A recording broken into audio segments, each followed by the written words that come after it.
Nossa mensagem da palavra de Deus hoje é quando a verdade encontra a atrocidade. Porque tanta coisa ruim e errada é feita, inclusive em nome de Deus.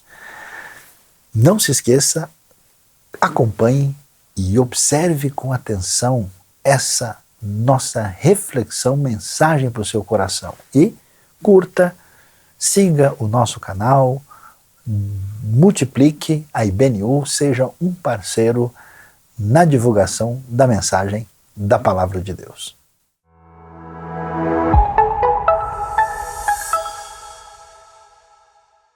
Muito bom dia a todos. Com alegria nós nos reunimos para a nossa celebração online neste dia, mas também com pesar, como você pôde ver aí na abertura. Antes de começar a mensagem, recordações do trabalho feito pela IBNU na Ucrânia, de apoio aos missionários, de ensino da Palavra de Deus, daquilo que envolve a nossa parceria com Ucrânia, Rússia e diversos lugares do leste europeu e daquela região.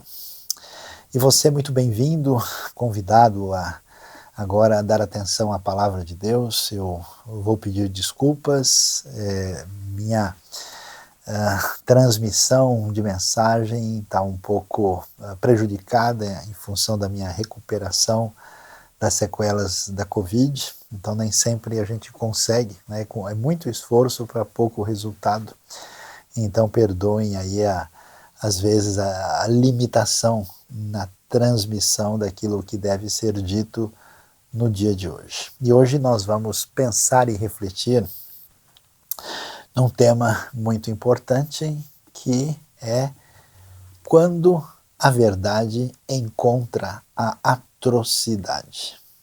E eu convido você nesse momento a acompanhar a leitura da Palavra de Deus da Bíblia, e eu vou começar lendo o livro de Marcos, no capítulo 3, a partir do verso 1, indo até o verso 6. A Bíblia diz o seguinte: noutra ocasião, ele entrou na sinagoga e estava ali um homem com uma das mãos atrofiada.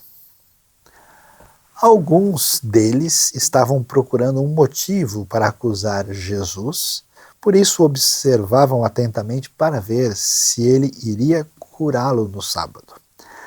Jesus disse ao homem da mão atrofiada: levante-se e venha para o meio. Depois Jesus lhes perguntou: o que é permitido fazer no sábado? O bem ou o mal? Salvar a vida ou matar? Mas eles permaneceram em silêncio. Irado, olhou para os que estavam à sua volta e, profundamente entristecido por causa do coração endurecido deles, disse ao homem: estenda a mão. Ele a estendeu e ela foi restaurada. Então os fariseus saíram e começaram a conspirar com os herodianos contra Jesus sobre como poderiam matá-lo. É muito valioso olhar aqui o texto de Marcos capítulo 3, você sabe, né, os evangelhos são 4, e do ponto de vista cronológico, Marcos é o evangelho primeiro, é o mais antigo. É o evangelho, inclusive, que serve de base para a pesquisa feita pelo próprio Mateus e também por Lucas. E Marcos é um evangelho muito objetivo, muito direto, ele tem só 16 capítulos, ele tem a ver com uma audiência gentílica maior. E esse texto que nós lemos, ele, na verdade, é uma continuação direta para tratar da questão de como a religiosidade da época de Jesus lidou com o mandamento que ordenava guardar o sábado.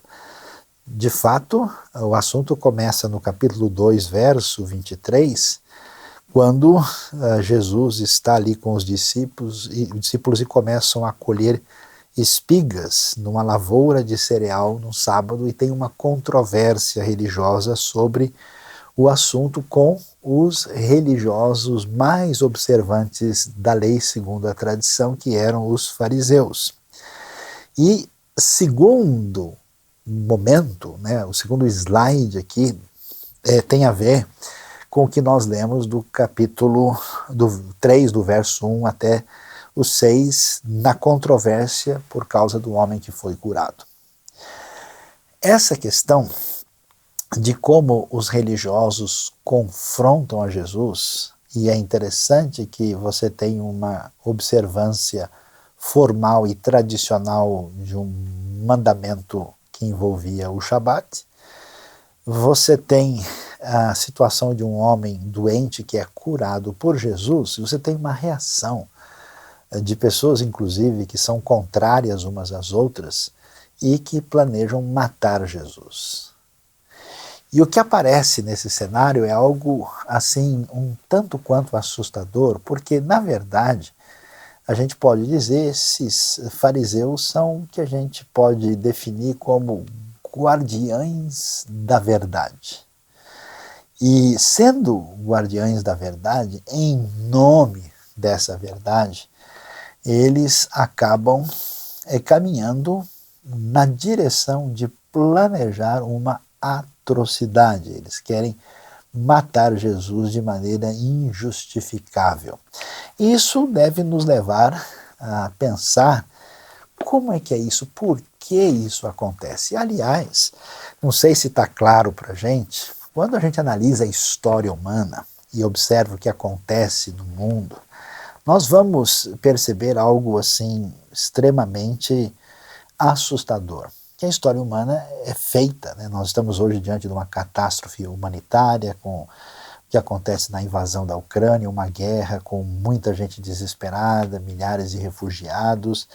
Essa guerra se soma de uma maneira mais assustadora, porque ela envolve ameaça de armas muito poderosas, de uma superpotência mundial que pode provocar um desequilíbrio muito maior. Ela trouxe uma crise que se espalha pelo planeta e ela vem somar de maneira perigosa com conflitos terríveis que já existem no Iêmen, que existem na Síria, que existem na Somália e outros de menor proporção no mundo. E isso deixa todo mundo triste, preocupado e em busca de um caminho de solução. Mas o curioso é que, olhando para a história humana como uma história de conflitos, de guerras, de assassinatos, algo chama a atenção de maneira assustadora. E o que chama a atenção é que a maior parte das pessoas, ou dos líderes que perpetraram matanças, genocídios, crimes contra a humanidade, guerras injustas, eram pessoas que estavam advogando uma determinada causa. Eles faziam isso, entre aspas, em nome da verdade. Então a pergunta é, será que a verdade tem alguma relação com a atrocidade? Será que a verdade deveria se opor à atrocidade? Então a pergunta é, quando é que a verdade encontra a atrocidade? Pensando nisso, nós vamos observar como é que funciona essa questão de verdade. Afinal, o que é verdade?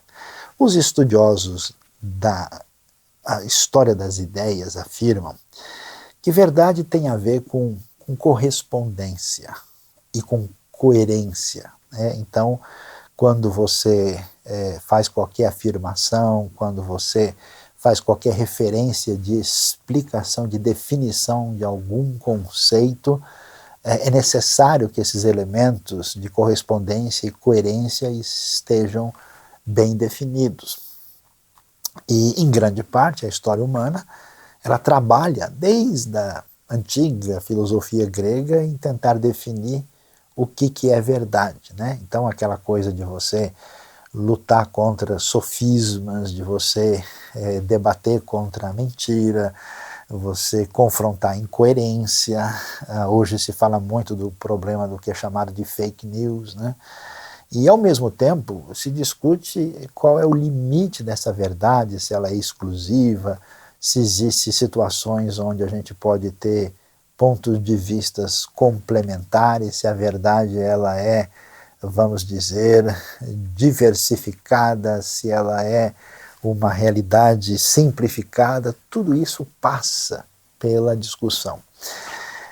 Por incrível que pareça, a gente vai ver que na nossa trajetória nós temos sido acompanhados na cultura geral, tanto na realidade ocidental como fora dela, como a verdade muito próxima de um conceito, de uma ideia, de uma abstração, de uma referência que, de modo geral, tende a ser simplificada e utilizada pragmaticamente a serviço de uma outra realidade que a controla.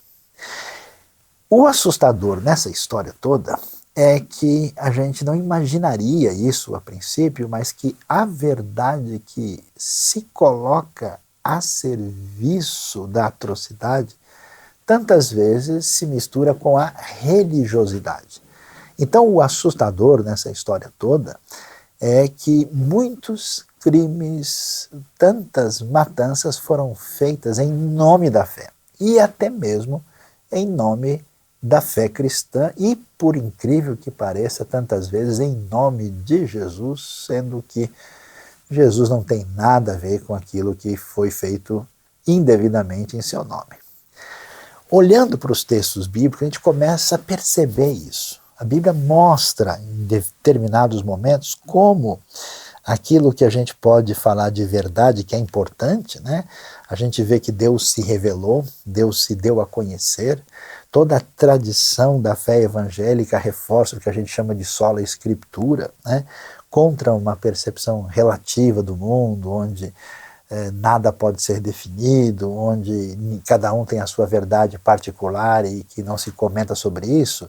A visão bíblica não, é que existe uma revelação de Deus e que essa revelação pode ser compreendida, as palavras comunicam conceitos claros, aqui nós temos princípios e diretrizes e que é possível sim saber o que Deus nos apresenta, conhecer a sua vontade e viver a partir das suas diretrizes. Por isso o cristianismo primitivo era chamado inclusive de o caminho, porque é diferente de outras propostas que têm ideias absolutamente distintas e contrárias. Quando a gente percebe essa realidade, vale a pena dar uma olhada no texto para ver o que acontece aqui. É surpreendente. Você pode ver comigo, né? O que acontece? Onde a verdade da lei se torna, na mão de alguns religiosos, um caminho na direção da atrocidade. Então veja lá, Jesus está no Shabat, nesse dia de descanso que celebra a criação e que nos lembra, né, de que Deus está no controle de tudo e a cada 6 dias nós paramos para adorar a Deus, interromper as atividades que parecem sugerir que nós dependemos dos nossos esforços e então ali nos alegramos em Deus e celebramos a Deus como um santo remédio contra a ansiedade destrutiva que ataca inclusive a civilização de hoje. E o que a gente vai ver? A gente vê que por trás da discussão da verdade existe uma intencionalidade. Curioso, né? Um grande estudioso da filosofia, Edmund Husserl, famoso pelos seus estudos de fenomenologia, né, discutindo essas questões no nível profundo, foi a palavra que ele usa, né, chamada intencionalidade do ato consciente no processo do conhecimento. E isso você vê, é curioso olhar, que quando vai se discutir a questão da lei, antes aparece qual é a intenção da pessoa. A tradição judaica chama isso hoje de kavaná. Qual que é a intenção? O que você tem por trás das palavras? Qual é o seu objetivo final quando você age de uma forma ou quando você apresenta um certo discurso?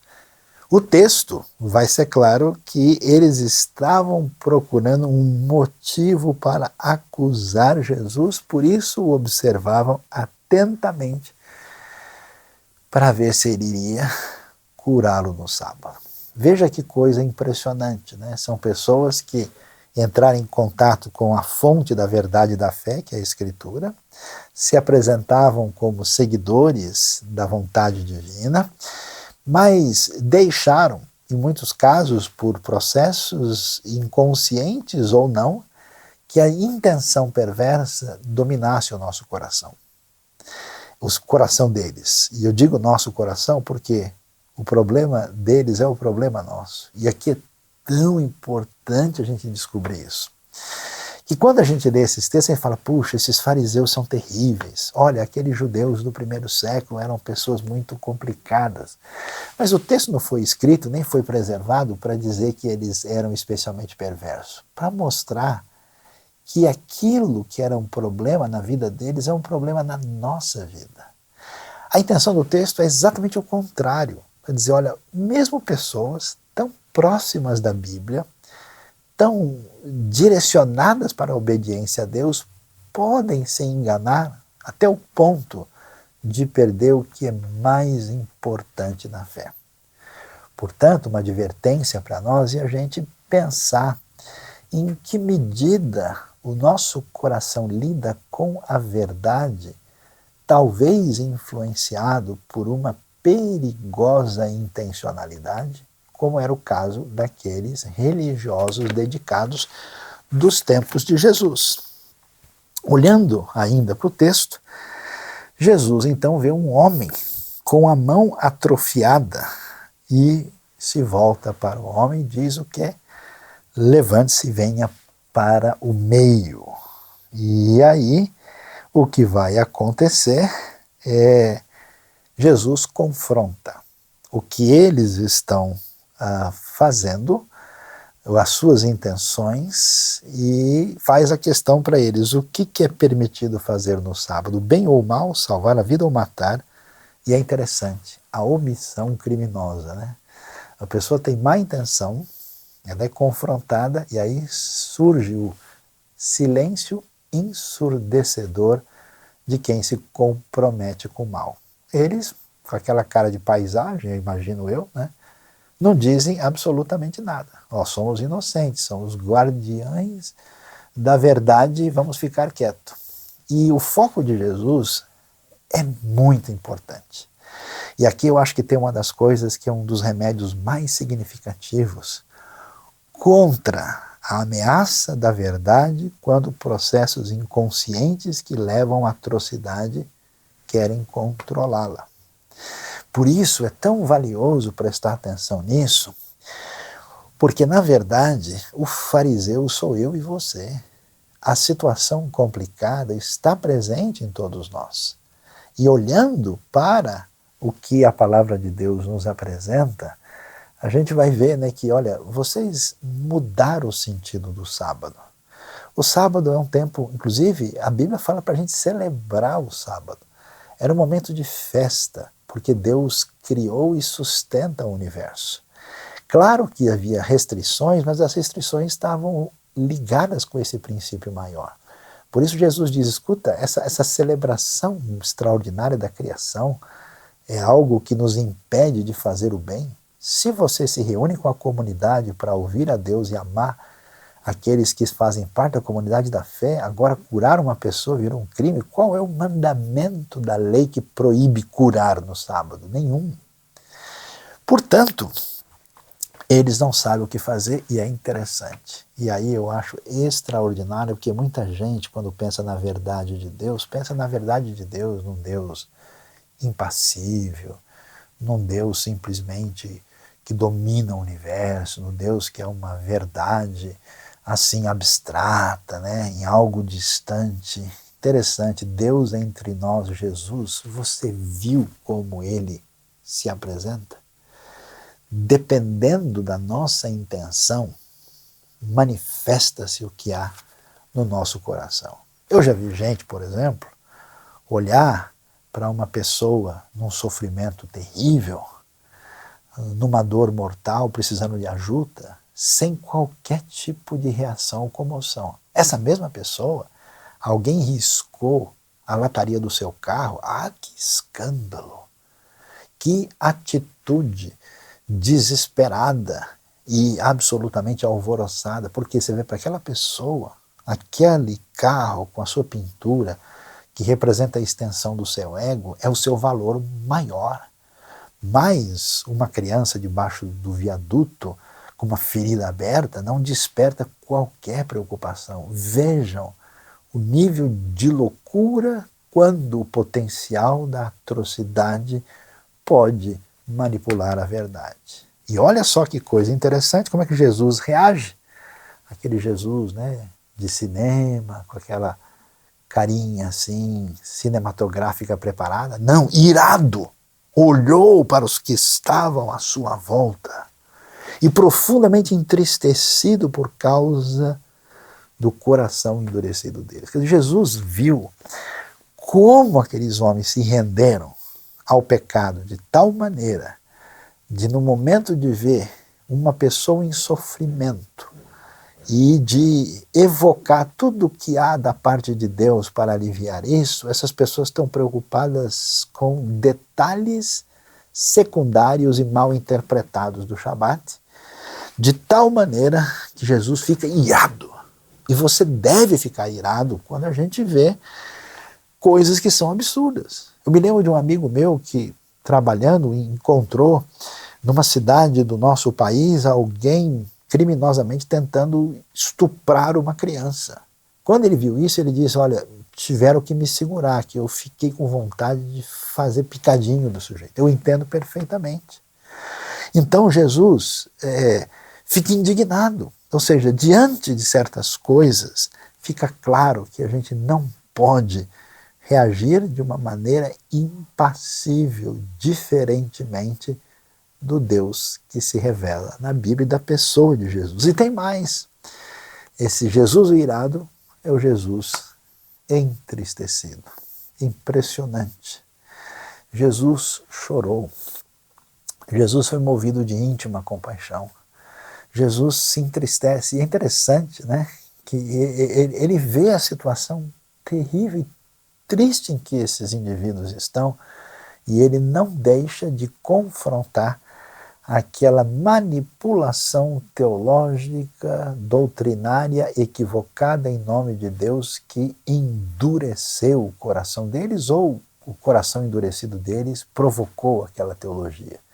A intenção por trás manipulou perversamente a verdade. De tal forma que a gente vai ver que ele aí disse ao homem, né, estenda a mão, ele a estendeu e ela foi restaurada. Agora preste atenção.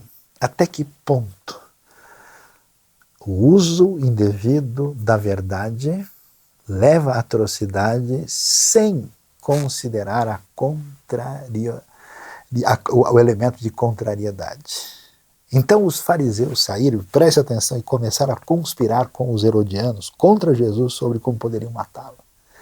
Os fariseus são adversários dos herodianos. Os herodianos são um partido que apoiam a dinastia de Herodes. Nós temos a Herodes o Grande, depois a região é dividida em 4 partes, com destaque aí para Herodes Filipe, Herodes Antipas, e que vai ter uma participação importante no Novo Testamento. E de repente esse pessoal que representa o poder romano, você entendeu bem? Que são assim a dinastia colocada por Roma, que é a razão principal da revolta do povo judeu contra a exploração romana, e os fariseus que são intérpretes da lei, que estão ligados aí com a identidade religiosa, agora eles ficam amiguinhos. Agora eles começam a concordar uns com os outros. Qual é o objetivo? Um só: matar Jesus. Na hora de matar com total agressão, de repente aparece uma misteriosa união. Como é que pode acontecer um negócio desse? Eu me surpreendo na história humana com as atrocidades e com a capacidade de deixar de lado diferenças simplesmente para fazer o mal. E é isso que o Novo Testamento mostra aqui.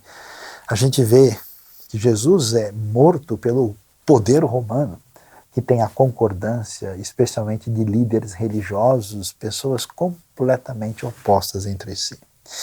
Para a gente ver como essa realidade, que muito longe de ficar restrita ao judaísmo, ela entrou na cristandade, ela está presente no ambiente político das nações, na história. Quantos crimes foram feitos de maneira religiosa, envolvendo os ambientes de todo tipo, inclusive ambientes protestantes. Fiquei assustado uma vez visitando Zurique, na Suíça, e vendo a placa de um homem, Felix Manz, que, juntamente com outros, foi afogado publicamente por pensar de maneira diferente sobre batismo, ali naquele governo que era de protestantes suíços de fala alemã em Zurique.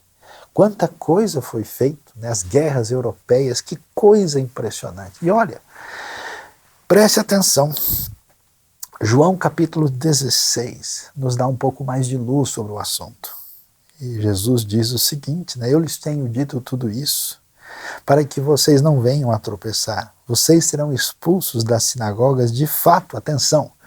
Virá o tempo quando quem os matar pensará que está prestando um culto a Deus. Farão essas coisas porque não conheceram nem o Pai nem a mim. Estou lhes dizendo isso para que quando chegar a hora, lembre-se de que os avisei. Não lhes disse isso no princípio porque eu estava com vocês. Você reparou no detalhe? Jesus diz o seguinte, olha, a missão de manipular aquilo que é verdade, aquele discurso que é o motivador de uma determinada missão, é tão fortemente direcionada que o seu fator motivador maior pode ser prestar um culto a Deus. Aí você entende o perigo e o pavor que vem da violência religiosa. Movimentos não religiosos, mesmo que ocultem, cortem, tirem fora esse elemento, vão herdar o mesmo tipo de adesão à verdade em nome de uma causa, sendo capazes de matar em nome da causa maior. Isso é simplesmente assustador. Porque se tem uma coisa sagrada e especial, é o nosso culto a Deus, a nossa apresentação diante dele. É o momento de adorá-lo, de reconhecer, de agradecer. Você imagina, eu tirando a vida de outra pessoa, a imagem e semelhança de Deus, com brutalidade e violência, achando que eu estou cultuando a Deus com isso. É absolutamente inaceitável e é impressionante ver esse tipo de coisa. E a pergunta é, então, como é que a gente lida com isso?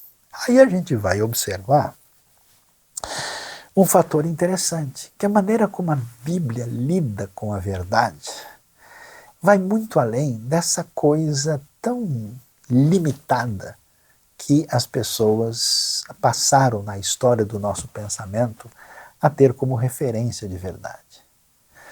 Por isso, quando olhamos para o Novo Testamento, nós vamos ver uma ideia muito mais ampla do que é verdade. Verdade não se restringe apenas a uma situação que envolve ideias ou meras abstrações, ela não se isola de outros elementos que compõem a realidade. Essa verdade tem um campo muito mais amplo que tem a ver com aquilo que diz respeito ao que Deus deseja de nós.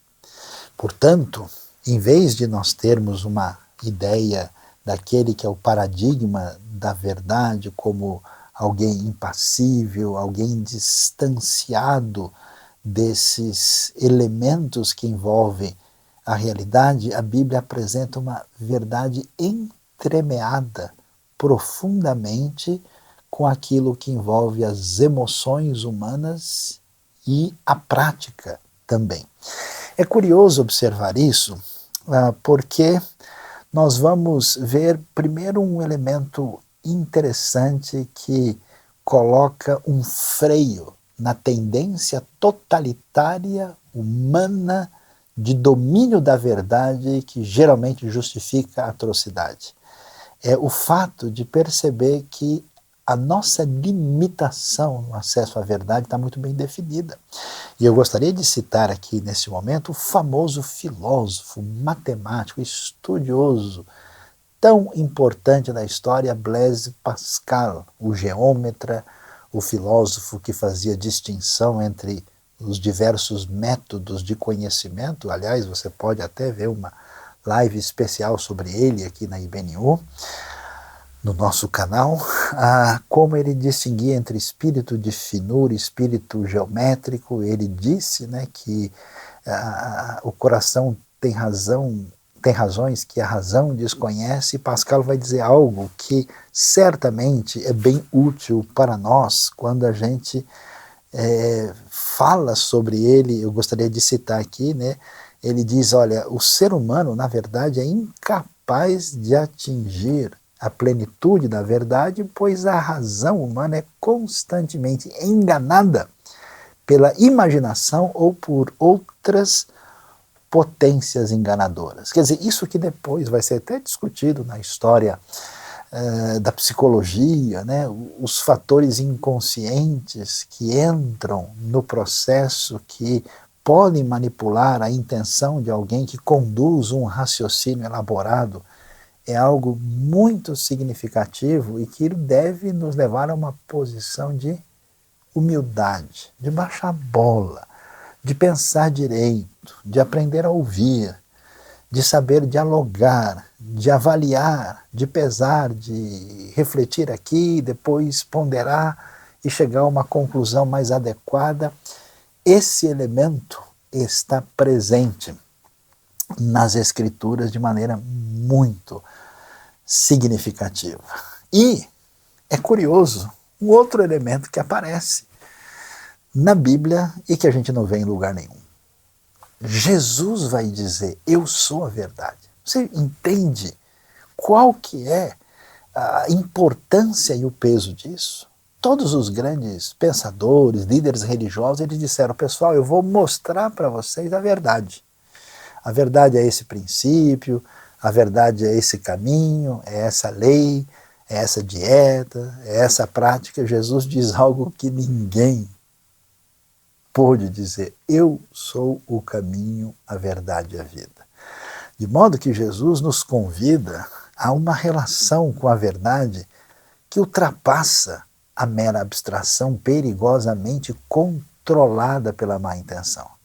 A verdade tem aspectos profundos, intensos, pessoais, relacionais, entremeadas com a segurança da ideia correta. E nesse sentido, Jesus não convida para sermos alunos, para sermos estudiosos, mas para sermos discípulos, seguidores de Jesus. Nesse sentido, a gente observa a verdade por dois caminhos interessantes. Não só pela coerência ou pela correspondência da ideia correta, não só por uma ortodoxia que pode se tornar fria e ameaçar a própria teologia.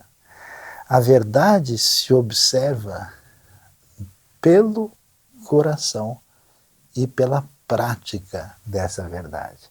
Por isso eu acho tão interessante, o Novo Testamento é lindo, é extraordinário. E eu faço questão, eu peço licença para vocês, eu preciso fazer uma leitura aqui de uma parte de um texto que a gente separou para mostrar a profundidade desse caminho que a gente observa na palavra de Deus, que quebra os nossos ídolos, destrói as nossas mentiras, derruba a nossa falsidade, nos confronta com a verdade para trazer verdadeira liberdade.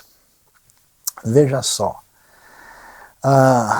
vale muito observar como é que Paulo luta pela verdade, como é que é a apologética do apóstolo, como é que ele defende a verdade. A postura de Paulo é clara, o seu discurso não é pós-moderno, nem de perto sofista, nem carece de definição doutrinária nenhuma, né? Ela não é uma definição inequívoca, mas lidar com a verdade de olhos secos é um tanto quanto estranho para Paulo e até mesmo perigoso.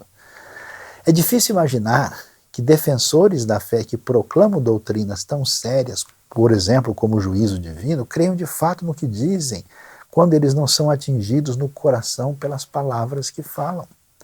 Por isso a Bíblia nos surpreende de maneira cativante e encantadora, de modo único, quando ela mostra a teologia chorosa de Paulo. Na hora de combater os inimigos da fé, como é que Paulo faz? Pois, como já lhes disse repetidas vezes, e agora repito com lágrimas, há muitos que vivem como inimigos da cruz de Cristo, Filipenses 3,18, é com lágrimas. Na hora de repreender uma igreja em pecado e rebeldia, pois eu lhes escrevi com grande aflição e angústia de coração, e com muitas lágrimas, não para entristecê-los, mas para que soubesse como é profundo o meu amor por vocês. 2 Coríntios 2,4. Na hora de confrontar o legalismo dos seus queridos Gálatas, meus filhos, novamente estou sofrendo dores de parto por sua causa, até que Cristo seja formado em vocês. Gálatas 4,19. Na hora de expressar sua emoção mais forte para os judeus que não entenderam a mensagem do Messias, Jesus, tenho grande tristeza e constante angústia em meu coração, pois até eu desejaria ser amaldiçoado e separado de Cristo por amor de meus irmãos, os de minha raça. Romanos 9, 2, verso 3. Você percebe que se a verdade não for atingida por um coração que se curva diante da graça e da grandiosidade da parte de Deus, ela pode rapidamente começar a servir um ídolo perigoso que ameaça essa verdade. Portanto, o que a gente descobre aqui é o fato de que essa verdade, ela nos convida a 3 caminhos. Um caminho, sim, de análise, de estudo, de submissão do nosso entendimento à revelação de Deus na sua palavra, a busca sincera do conhecimento de Deus. Ela nos convida a um caminho de entender que todos os nossos atos devem ser feitos em amor, diz Paulo aos Coríntios, lá em 1 Coríntios 16, 14. O que significa que não é possível ter envolvimento com a verdade sem que a ortodoxia vire ortopraxia, sem que a gente não faça diferença, sem que a gente não mostre de alguma maneira concreta essa realidade da graça de Deus, não só em palavras, mas em atos, em ações, sendo sal da terra e luz do mundo. E não é possível ver a verdade, ler a palavra, ser atingido por ela, sem que a gente seja cativado, derrubado, conquistado no coração por essa verdade que, além da mente, entra profundamente na nossa emoção, o que explica a maneira de ser de Jesus, de Paulo e dos seguidores do caminho. É só assim que nós então podemos entender essa verdade que nos atinge profundamente com a sua revelação e com aquilo que nos mobiliza para servir a todos, a comunidade nos traz verdadeira liberdade e coloca em xeque aquele fariseu que juntamente com o Herodiano quis matar Jesus, que vive no Luiz Saião, que vive em cada um de nós. Que Deus nos ajude para que dele nós tenhamos libertação e recebamos a nossa liberdade, porque só assim a verdade, no seu sentido pleno, nos livra da terrível atrocidade. Deus abençoe a sua vida, Deus abençoe o seu coração. Eu termino convidando você a fazer parte dos projetos missionários e humanitários da IBNU neste momento. Principalmente nos ajude a socorrer os refugiados da Ucrânia. temos abençoado gente, crianças na faixa de Gaza, temos abençoado gente e crianças em Moçambique, no interior do sertão do Piauí, na Amazônia, em vários lugares do mundo, no Sudeste Asiático, nas comunidades sofridas aqui do Brasil, no Paraguai, em tantos lugares, no Afeganistão, que ainda estamos socorrendo gente nessa situação, mas nesse momento a dor maior vem da Ucrânia, do leste europeu. Oremos por ucranianos e russos, por todos que são atingidos por esse momento terrível e que a verdade vença, colocando fim a toda atrocidade. Deus abençoe.